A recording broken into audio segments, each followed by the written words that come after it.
Greetings, everyone, and welcome to the Produce Buzzers podcast. We are so happy you have joined us today, and I think you will be too after the show is over, because you will learn a lot about fresh fruits and vegetables, how to select and store them, how to prepare and cook them, and surprising facts about their history and origin.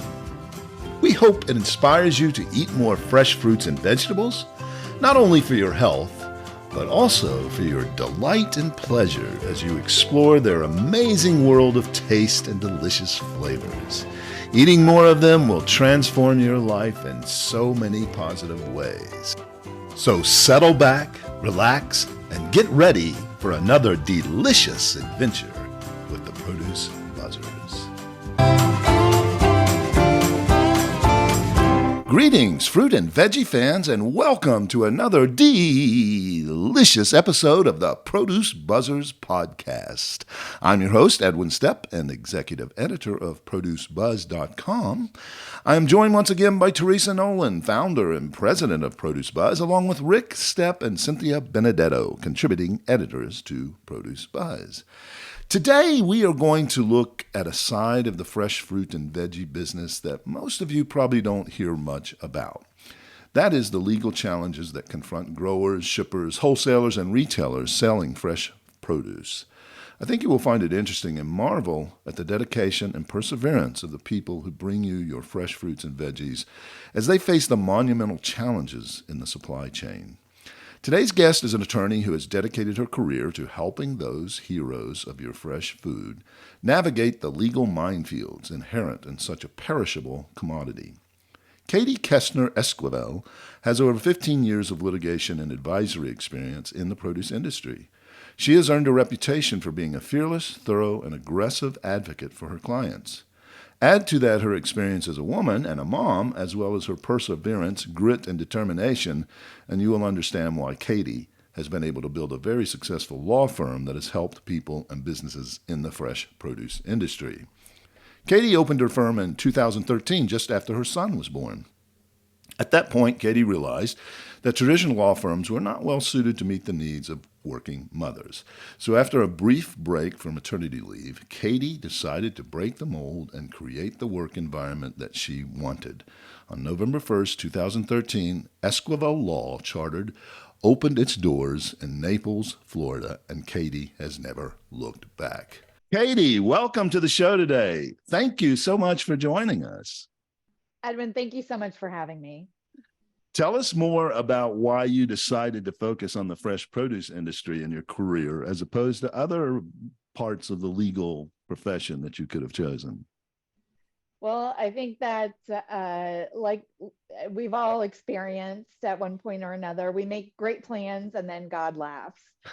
Certainly when I graduated from law school, if someone said you're going to be representing members of the produce industry and those that arrange for the transportation of produce, I would have said, what is that? They didn't teach us that. And so I certainly didn't expect this, but I couldn't be more grateful to be where I'm at today. When I first graduated from law school, I worked for a commercial litigation firm for 3 years. So we did everything that walked in the door with the exception of family law and criminal law. And that gave me a lot of great experience with hearings, trials, depositions, litigation. But it's a very adversarial, day to day, all day, every day. You're battling with people. And after a while, I realized that I was having a hard time turning that off when I left the office at 8 or 9 o'clock at night and decided that I needed to, see what else was out there. And when I did that, I found a firm that represents produce growers and sellers, same area of practice that I do now. And the beauty is that those proceedings are either in the federal courts or in front of administrative agencies. And so much of that work is done based upon written papers. And I have the opportunity to use the same litigation skills that I earned in my early years of practice, but the the the tenor of the work is far less litigious. It is something where when I'm in depositions, I enjoy it because I'm not doing it every single day or having, 4 a week. Yeah. And trials are not very frequent. And so I really enjoy those experiences when cases arrive at that point, if they do. And so So, that's so the trials in your business in the produce industry, they settle, or it's not trials, but cases settled a lot out of court beforehand, or mediated, and some in some way, rather than going to full litigation. Is that what? that's Is that correct. The something? Yeah, vast majority do settle before trial. Yes. yeah, right. That's good to hear. Yeah. Generally. So you're working for this firm and learning a lot about the produce industry and the business of it. And then tell us more And, about your inspiration for starting your own firm. Or well, as you mentioned in the intro, I had always wanted to have my own firm. I always wanted to be my own boss, but always came up with 1,000 reasons why. I was afraid. I thought people would laugh at me. The fear of failure is real, as yeah, many of us know. And then when my son was born, it quickly became clear that the traditional law firm environment was no longer a good fit for me. yeah, And I needed to have the flexibility to do my work how and when I wanted, while still being able to care for my son and do the things that I need to do as a wife and a mother, as well as an attorney. yeah. And in starting my own firm, I was able to work where I want, when I want. Um, I can work from noon until midnight if I want, or I can work from 9 to 5, Right. or whatever that looks like in a given day, depending on what's happening. Yeah. Even though oftentimes when you have your own business, it's, you're on call 24/7, but you do have that flexibility more. You can shift it around. There's no partners or bosses saying you got to be here now and then. Is that, Only is that judges. Yeah, Only that's judges. true. That's true. Only judges. Very And you're good. right. The responsibility is huge. Yeah, It's absolutely huge, but the trade-off is certainly worth it. right. That's great. Well, congratulations on that. And Thank you. those initial years in starting your own firm, I imagine were not totally smooth. There were probably a few bumps in the road, right? But There certainly were. And when I first started my firm, I was a true solo. And so it was, a one-woman show. If the copier got broke, I had to call to have the copier fixed. right. If I remember a time when my son was sick and he couldn't go to daycare, and I had a contract that needed to be finalized and sent to a client. So I went to grandma's house, and grandma took care of I think he's maybe 4 month old.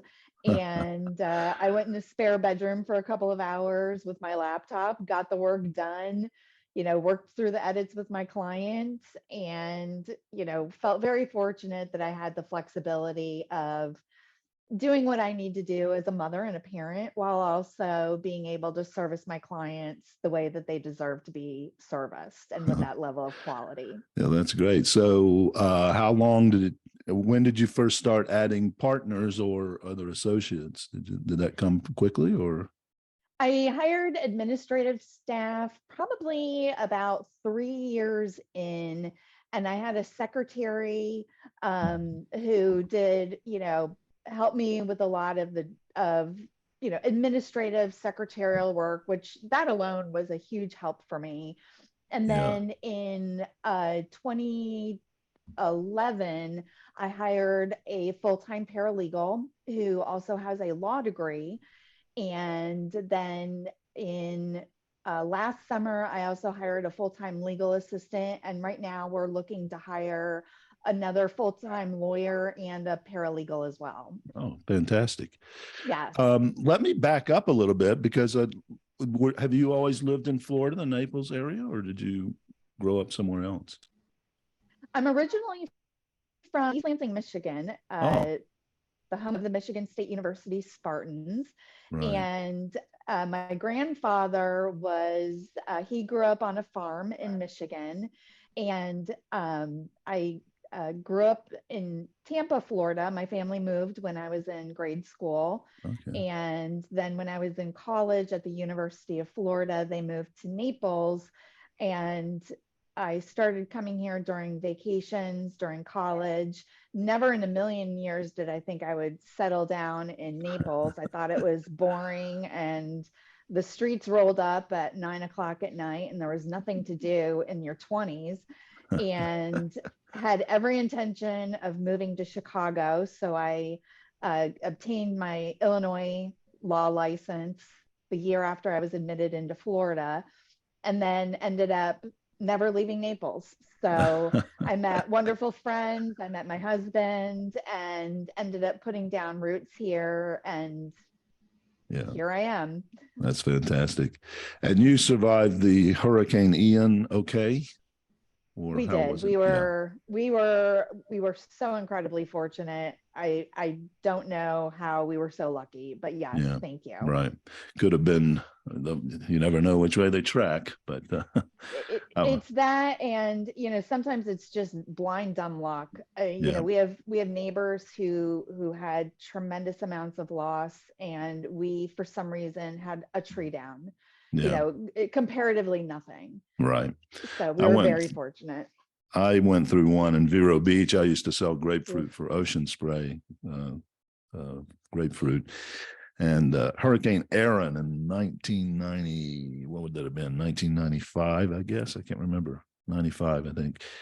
Came right over Vero Beach, and the eye passed right over. But it was unfortunately just a category 1, so it didn't do a tremendous amount of damage. We survived it, but it was pretty scary, even though a Hurricane 1. Absolutely. Absolutely. Right. So tell us about your clients, what they do in the world of fresh produce, and how do you help them? My clients are some of the most interesting people you will ever meet. Well, they're in the When fresh I produce business. We know that already. well, with your experience, you certainly do. But when I first started working for the produce industry with my first job doing this, I was absolutely amazed by how interesting the clients were. You have My clients are growers or they are wholesalers of produce. That means either they're growing the commodity, whatever it is, or they are selling it to um, a middleman somewhere between the farm and when it ends up on my plate or in my refrigerator or on our plates in a restaurant. And the people are interesting. It is a industry that's origins were based on handshakes, Yeah. on trust, on your word is your bond and your honor. And I think this industry, out of all of them, has had a really difficult time shifting to, oh wait, we need to have a written contract, we need to Right. memorialize these agreements in writing. And I've had the privilege of helping people do that, and I've also had the really uncomfortable conversations with people saying, hey, listen, the person that you thought you could trust wasn't really so trustworthy, Right. and here's where we're at, and here are our options moving forward. That's a So really interesting observation. That's something I had not thought about. Rick, Teresa, and I grew up. Our father had a fresh produce business. He grew apples. He grew vegetables in Western North Carolina. He had a pretty big packing house, and packed not only his own products but products for people all around the area. okay. And I don't think he had an attorney, did he, Teresa? Rick? Occasionally, he might have to call on one for something, but he Yeah. didn't have he wasn't involved in, But didn't I have don't think there were contracts. any contracts, not one No. contract. Now He his did have business, issues though in New York with PACA, with uh, some wholesalers in New York not paying. uh, He had to Right. go through PACA to collect. I think in the fresh produce business, most of the people are ethical and upstanding, but in every business you have the problems. And what can you tell us about that? Is in the produce industry, is there, how widespread is the litigation and the complaints and the time? Is it a major problem, or is it just come up occasionally? Well, I think there are disputes that happen every single day. The reality is that there are going to be disputes, there's going to be disagreements, there's going to be heated debates. Um, you know, every single day that occurs in the produce industry. Yeah. The question becomes, well, what's the most cost-effective way of resolving that? Right. And the majority of the time, the most cost-effective way, the fastest way, is for the parties to work it out between the two of them. Right. And depending on the relationship between the two parties, if it's an established relationship, sometimes they may say, well, you know what, I'll agree to something that I don't really think is 100% fair now, because my relationship with this other party is worth it in the big picture to my business. And Yeah. I want to maintain this relationship. And people come up with great solutions between them all the time. Yeah. Usually lawyers are involved when there is an issue of non-payment. And that's something that sellers generally have a limited ability to handle on their own. Certainly not in the legal system. They have very limited ability to handle it on their own. And then if there is a contractual dispute, you know, what were the terms of the contract? Here's what I think they were. Here's what you think they were. Yeah. And what I see oftentimes is that produce companies will take a contract from another, you know, trading partner from 5 years ago, change a few words, and everyone signs it, and nobody has any idea of what it really means or what they intended it to mean. And that's when people like me get involved. Right. Yeah, I've being in having a television production company for many years. You know, we were especially I produced documentaries primarily, and our budgets were, you know, notoriously low. So we found ways to cut corners, and we would go and get boilerplate contracts and just use those. But those can get you in trouble really quickly. Oh, they can. So you learn the hard way on those things. But well, that's interesting. Do you have any? Are there any stories you can share that are more specific about some problems, how they resolved, either happy or maybe contentious? Well, I know you can't talk about your clients and give away confidential information, but if no, there was a case that I was involved with that, yeah, and this is an example that I use oftentimes to highlight the importance of having a written contract, whether you're in the produce industry or whatever business you're in, or if you're hiring someone to work on your house. It's important to have the terms documented, whether it's an email, a text message. You know, it doesn't have to be a 15-page single-space contract, but a basic document memorializing the terms of the deal is critical in this age and time. I had a client who he is a grower's agent, which for our listeners is what he does is he works with a farmer. The farmer grows a crop of products. So let's say tomatoes. And his job is to sell this entire tomato crop. Mm-hmm. And the farmer in this instance decided that they did not want to spend the $2,000 or $3,000 to get a lawyer to draft a contract. So they did it themselves. And the grower decided about midway through the season that he was going to start selling some of his tomatoes to a company that he thought he was going to be getting better money from. Mm. And so he deprived my client of those sales. Yeah. And we ended up litigating for probably 3 years, Wow. spending far more than the amount at issue over the dispute. My client did prevail, but that is an instance of being, penny wise and pound foolish. If they Right. had just spent the couple of $1,000s on getting a nice contract that could be used again and again, he would not have been in litigation for several years, which Yeah. is significantly more expensive and stressful and time consuming. Right. And why did it have to last several years? The court system is incredibly inefficient, is really the answer to that question. It is very inefficient. In order to take a case to trial, you need to obtain discovery. You need to find out testimony from witnesses. You need to obtain documents from all of the parties. With that case, there were allegations that the grower wasn't properly, he was sending his best stuff to a very high-end retail chain and then giving all the junk that was left to my client to sell, and then claiming that my client was doing a lousy job selling. And so, interestingly, with that case, we got the best evidence from talking to the farm manager, who said, walked us through their handling practices after the tomatoes were picked.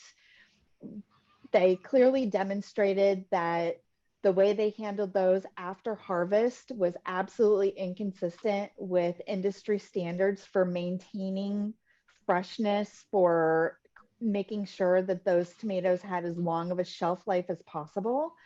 And those were all the things that were able to give us great information to not only prove our case, but the farmer in that case actually countersued my client.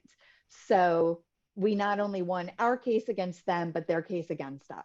Okay. Does it matter that if it's a short crop or a long crop? In that instance, it did not, but sometimes it absolutely can. I mean, there are disputes regarding, was something an act of God? If a grower has already contracted in advance of a season, they've got however many acres, they allocate a certain percentage to different customers. And let's say there's rain. Well, let's say there's hail. Anything can happen with weather. Mm-hmm. And the yields are down by half. What are the farmer's obligations to which of these customers? What are the farmer's contracts with each of those customers? Ordinarily, the farmer would be required to allocate whatever's left on a percentage basis with each of those customers, but that can be changed by contract. And so all of those things can make a difference in the outcome. So in the legal world, an ounce of prevention is worth probably a ton of the cure, right? And not Without a a pound. doubt. Without a doubt. Yeah. And I see my job as to help my clients create strategies and business processes so that they don't need me. They need me when there's a really serious problem, but they don't need me, once a month. Right. I like to talk to my clients about the weather and what's happening, not about the problems that they're having. That's good. That's good. Well, let's go back to what you were saying about how weather can affect things. Fruits and vegetables are not widgets, and No. in other industries, you could just turn up the manufacturing and fulfill those orders to whoever needed them, to some degree. But in the fresh fruit and veggie world, we're at the mercy of Mother Nature and some other things. And there's a lot of factors that can determine the quality of the fruit or vegetable as it arrives to the grocery store shelves or the wholesale market. Once harvested, they're on a race against the clock to avoid spoilage. They Absolutely. have to be maintained at just the right temperature and humidity.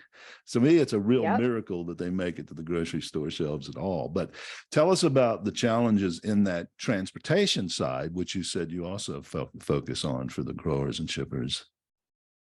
I do. And the transportation is a critical element of it. The getting produce from the farm to, let's say, your local grocery store or the grocery store's distribution center, depending on the commodity, you may want a specific type of tractor trailer.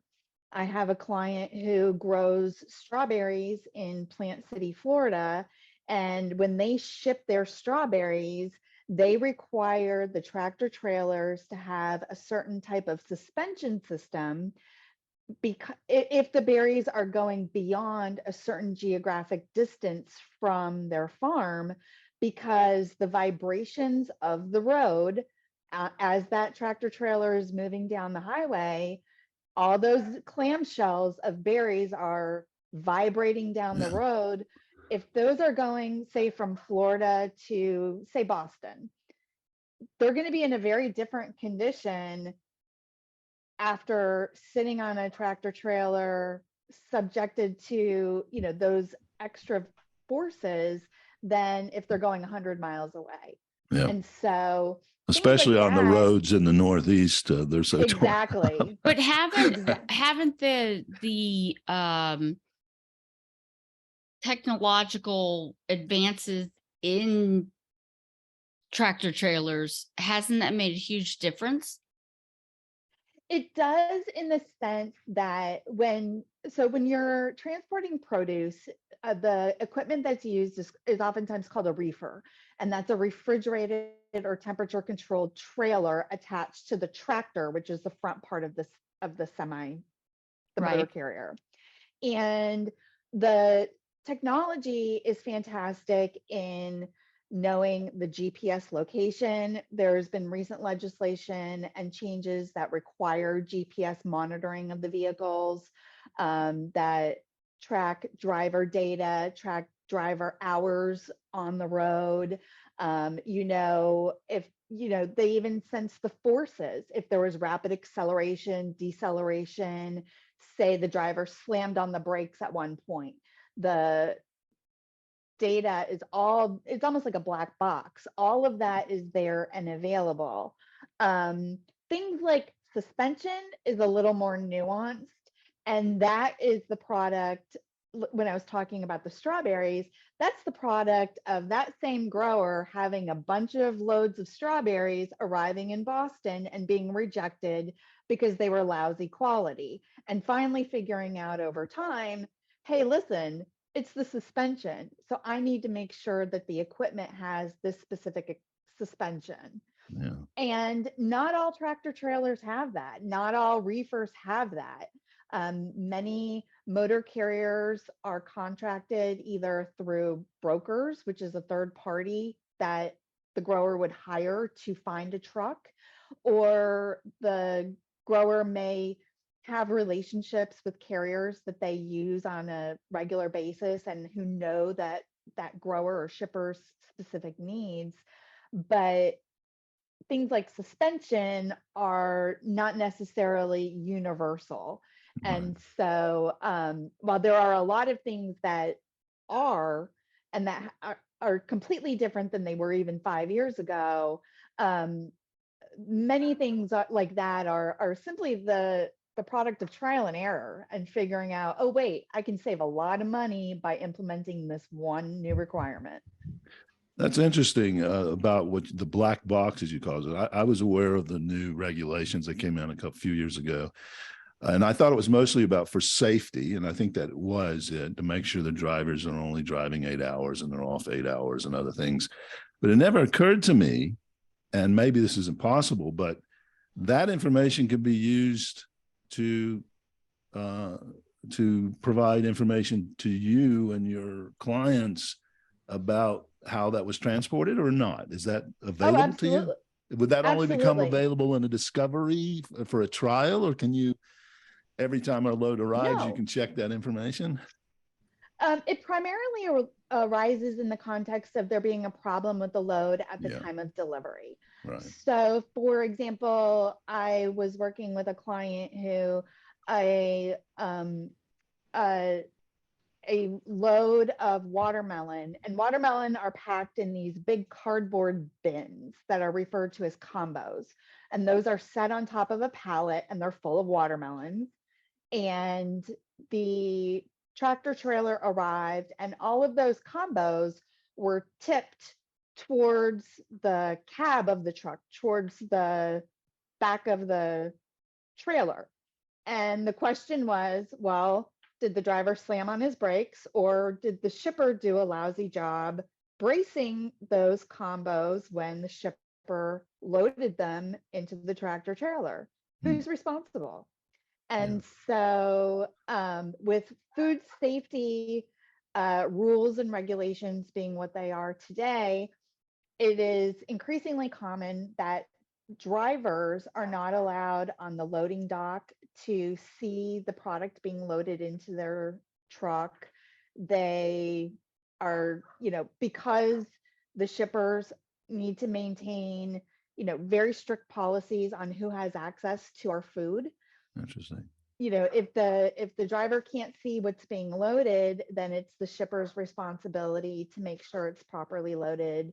And in that particular instance, working with the carrier, working with their insurance company, we were able to get all of that data that showed that there were no hard stops, starts, that there wasn't, swerving to avoid a child, or, Right. avoiding hitting something.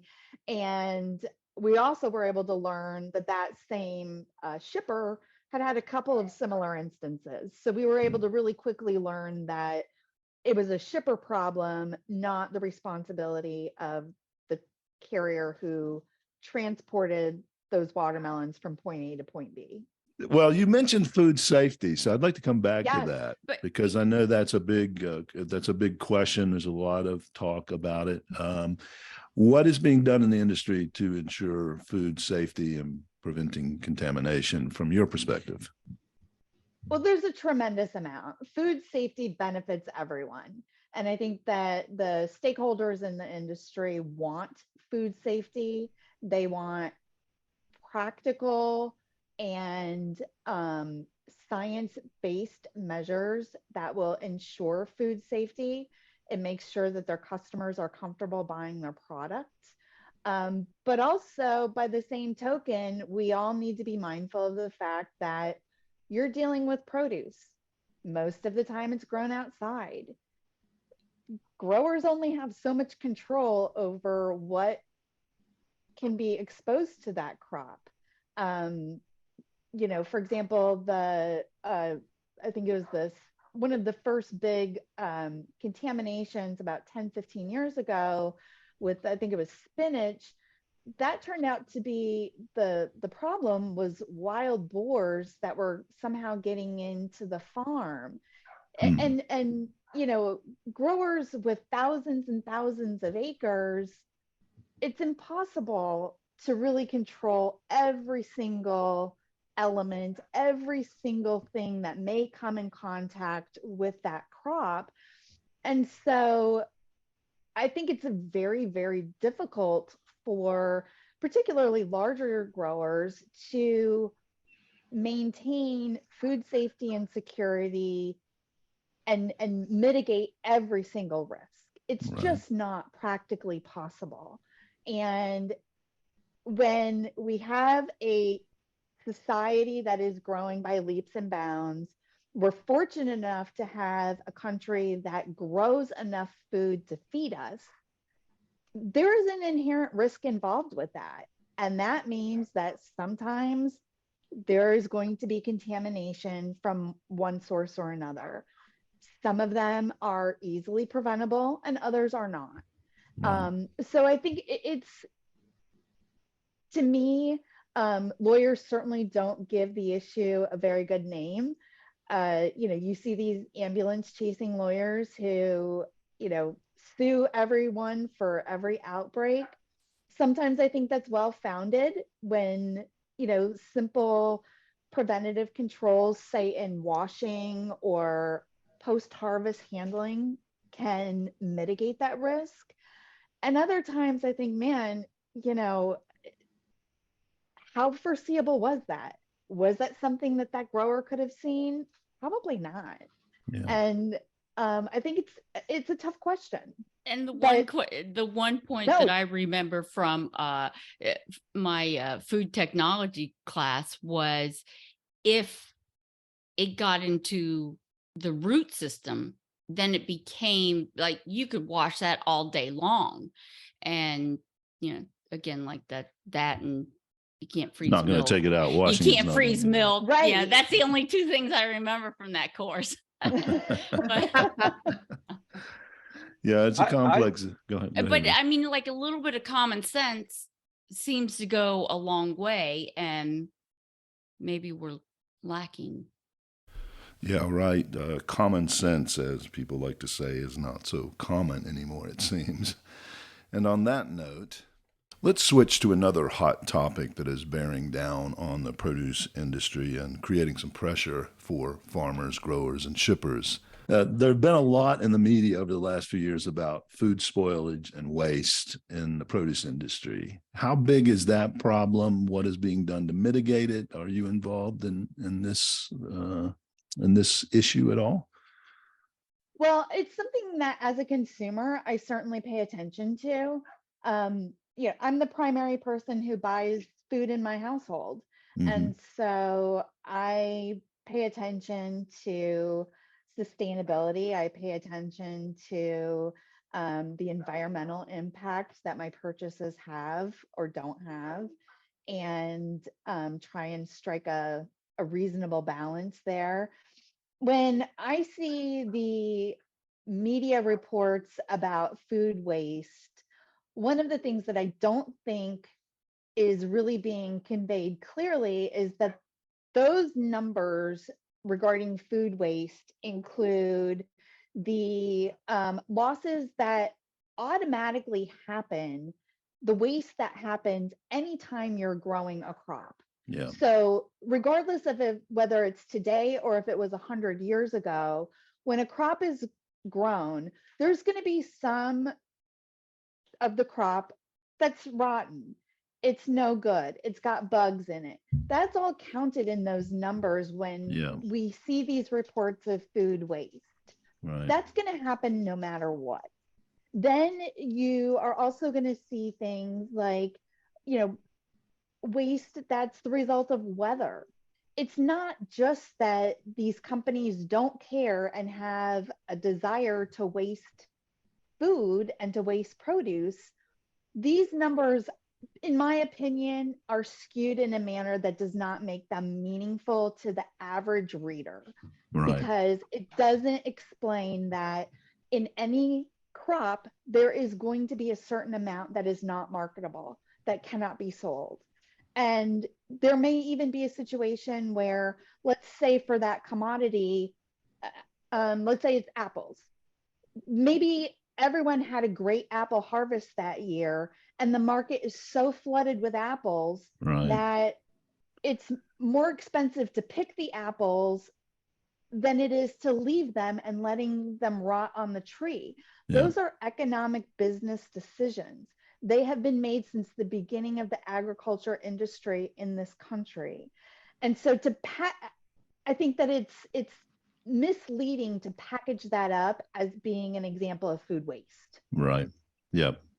I think you're absolutely right. I do think those figures are blown out of. I even saw today somewhere 40% of fresh fruits and vegetables go to waste, but I'm very suspect about that. And anybody who's ever had a garden, when tomatoes come in your neighborhood and all your other neighbors, try giving those tomatoes away.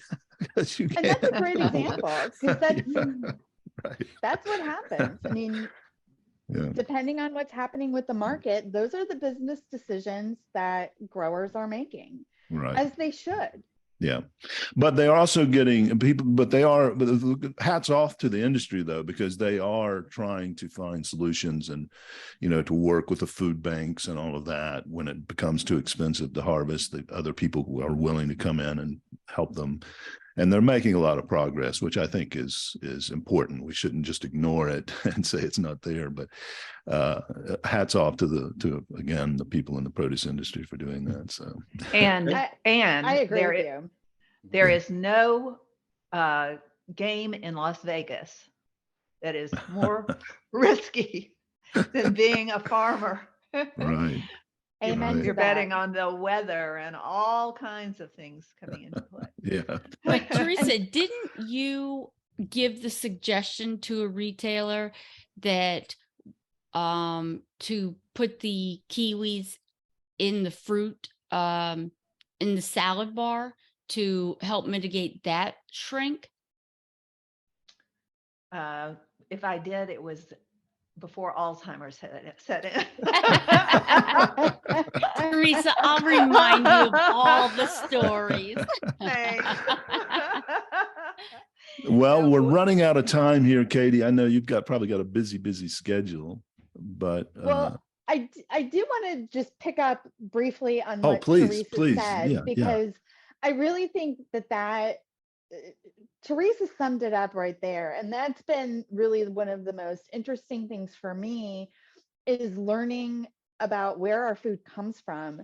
And through my work, I've had the privilege of understanding everyone that's involved from the time someone even thinks about growing a crop until it ends up in my stomach. And the farmer is the person with the most risk in the game. right. And as a country, I think it is really unfortunate that most people don't understand how much risk farmers have in growing a crop. There are so many variables that they can control, but so many more that they cannot. Right. And they oftentimes have hundreds of thousands of dollars invested in a crop. And even with crop insurance, I'm in Florida, there's hurricanes. There are all kinds of things that can occur that can devastate that crop and potentially put that grower out of business. And a couple of bad deals, or not getting paid for some of their product, or working with someone who's dishonest in selling their produce. These are the people who truly are, in my experience, tend to be some of the less sophisticated people in the food supply chain. And they're unfortunately the ones with the most risk. Wow. In what I do with the collections work, I remember there was a big wholesaler out of New Orleans that was closing its doors, and they owed, I don't know, probably $5-6 million to its produce creditors. And so we were getting calls from everybody who had supplied this company with produce in the past year and wasn't paid. And I remember talking to a farmer, really, salt of the earth, really, really nice gentleman. He was, probably in his 70s. And the laws are written so that, if you don't dot an I or cross your T as a produce seller, you don't get these really special creditor-friendly remedies. And he didn't know what he didn't know. He was used to a handshake deal. He was very old school. He was used to delivering his sweet potatoes to this company and getting a check a couple months later.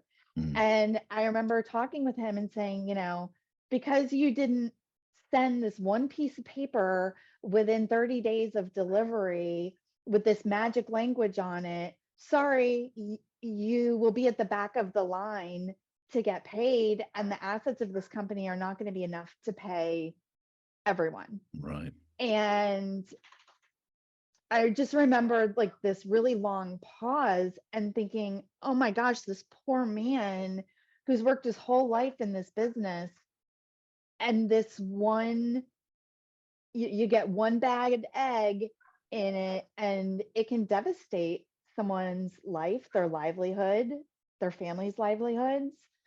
And so to me, really respecting our American farmers is critically, critically important and is sorely lacking in our national narrative. Mhm. That's a good message, I think, to end on. Well It's put. really, but yeah, we're not ending yet, but thank you for that. And it is something we have to keep in mind. Now, I think Teresa, if I'm guessing, is going to entertain us or Sorry, either punish us. we're apologizing. I'm with- apologizing for us in advance. I can't Sorry. wait. This sounds great. with a segment. Am I right, Teresa? Is it time for homegrown? Grown. I don't Yeah. know if you listened to an episode, Katie, with a homegrown, but this is our little segment where Teresa loves her puns. Sometimes, well, no, they're never good. They're never funny. That's why we call it homegrown, because we groan at them at the end. But have you got one for us today, Teresa? I do, and Okay. it's a legal question. So. Oh, really? Okay. Yes. Well, let me All right. introduce it. Okay, Produce Buzzers podcast fans, it's time for your favorite segment on the Produce Buzzers podcast. Yes, it's time for homegrown. Teresa is going to pun issue with a pun. Teresa, what is the homegrown? Okay. On what grounds was the Georgia farmer able to get a crow arrested in his orchard? Okay, so I don't know if we told you, Kay. We try to guess these first before she Yes. gives the answer. So, What ground? okay, so on what grounds was the Georgia farmer able to get a crow arrested on his farm? Did I get that right? In his orchard. Oh, in his orchard. Okay. So, any guesses out there of crow in an orchard? I feel like it's somehow helping the crow steal something in the orchard. I feel like the scarecrow is involved. Scarecrow. There you go. That's probably something. That's Yeah, good. close. No, and That see, and I'm could have thinking been. the ground in which it was grown. I'm thinking like that's pretty good, Cynthia. I On got what it. grounds was it? The Georgia orchard. That's the Uh-huh. ground. Peach. Something with a peach. Something with a peach. I'm Well, guessing. a group of crows is called a murder of crows. Was it That's Oh. on right. the grounds of a murder of crows? Oh. Pretty good, but Edwin's getting very close. It was. I'm sure it's something to do with a peach because it's a Georgia orchard, but I can't get we'll let you tell us. Okay. All right. The Georgia farmer was able to get the crow arrested in his orchard for disturbing the peach. Oh, that's that's awful. bad. I always laugh. 'Cause I think it's hilarious. Yeah, Rick never I love groans. it. I never Oh, I groan. love 'Cause it. they're always funny. I'm going to tell you one thing before you give me the boot. No, well, That you can stay reminded around as me- long as you want, by the way. But anyway, go ahead. No, I had a client who was selling product for a farmer in Georgia, and while much of what I do involves federal law, I occasionally stumble across random state laws, and I've learned that my client, who was a sales agent, he was selling the product grown by this Georgia farmer. He and the farmer had a disagreement about how much the farmer was owed. So the farmer marched down to his local police station and filed a police report, because there is a random Georgia law that says that if a farmer is not paid for all of his products, and what that amount is pretty subjective, that an arrest warrant can be issued.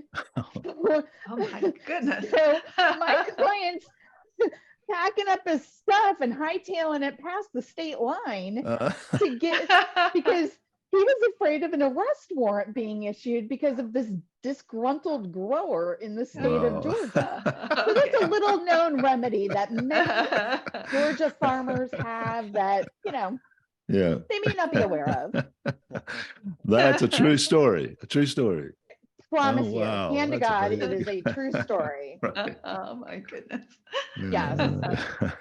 All right. Well, Katy, this has been such a pleasure. Thank you so much. you I'm not so giving you the much. boot. I would keep, if you want to keep talking, we'll keep listening, but I figured you got a busy day. So it's been a pleasure having you. And thank you again for joining us. You Thank you. have enlightened Thank us. you. I really appreciate you joining us. Thank you so much for having me. I really enjoyed being here. I listened to the podcast before being on here, and Right. you've got a great dynamic here, and I really appreciate the opportunity to meet everyone and to be a guest on your show. Okay. Thank you so Thank Thanks, much. Katie. Well, thank you, listeners, for tuning in to the Produce Buzzers podcast, brought to you by Produce Buzz, the gathering place for lovers of fresh fruits and veggies. We hope you were entertained a bit and educated a lot about fresh produce. Be sure to join us next time, and please tell your friends to do so as well. Like, share, and comment on our Produce Buzz Facebook page, and check out our website at www.producebuzz.com. There you will find articles about fresh fruits and veggies, how to select, store, and prepare them, as well as lots of interesting facts about all the wonderful bounty the earth provides for us. Until next time, be fruitful and don't forget to veg out.